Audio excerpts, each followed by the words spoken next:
In the morning when I rise, give me Jesus.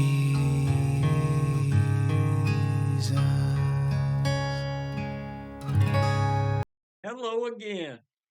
Yesterday, we saw the Pharisees and the scribes come to Jesus to trip him up.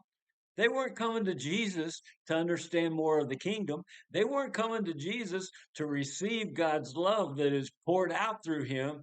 No, they were coming to Jesus to try to trip him up so that they could be critical about what Jesus was all about. Well, we see that even today. It's very religious and it's of the devil when someone goes to church just to be critical and to speak up against the love of God. Or when somebody gets into the Bible just to pick out things that they would call inconsistencies to try to be critical and to try to show people that the Bible is not the truth. Well, it is the truth. And so, hallelujah. That's not you doing things like that, but people do. And we saw yesterday how Jesus said, I'm on to stuff like that and I don't put up with it.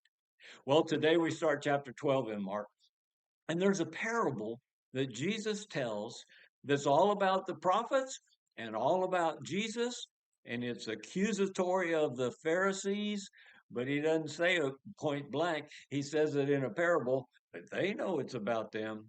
Verse 1, chapter 12 of Mark. And Jesus began to speak to them in a parable.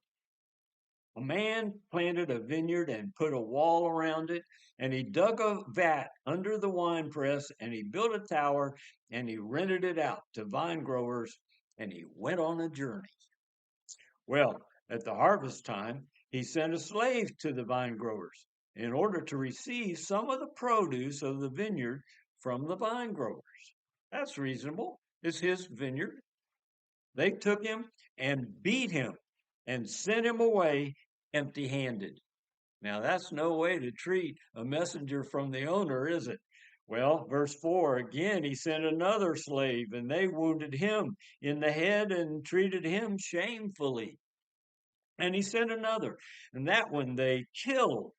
And so with many others, beating some and killing others. All right, we're going to have to do something about these vine growers that I've rented my property to. He had one more to send, verse 6, a beloved son. And he sent him last of all to them, saying, they will respect my son, you would think. But the vine growers said to one another, look, this is the heir. Come, let us kill him, and the inheritance will be ours.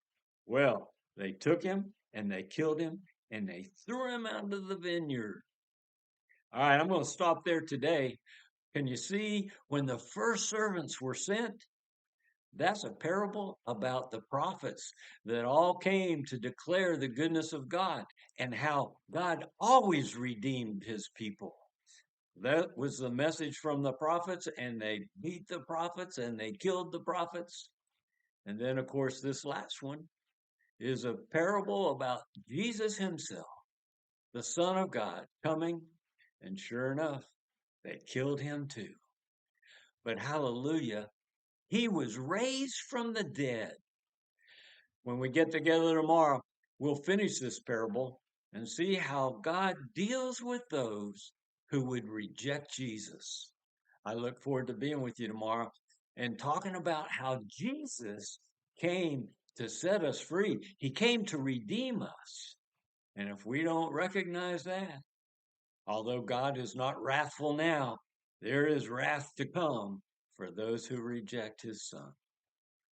Come be with us tomorrow. I'll see you then. Give me Jesus.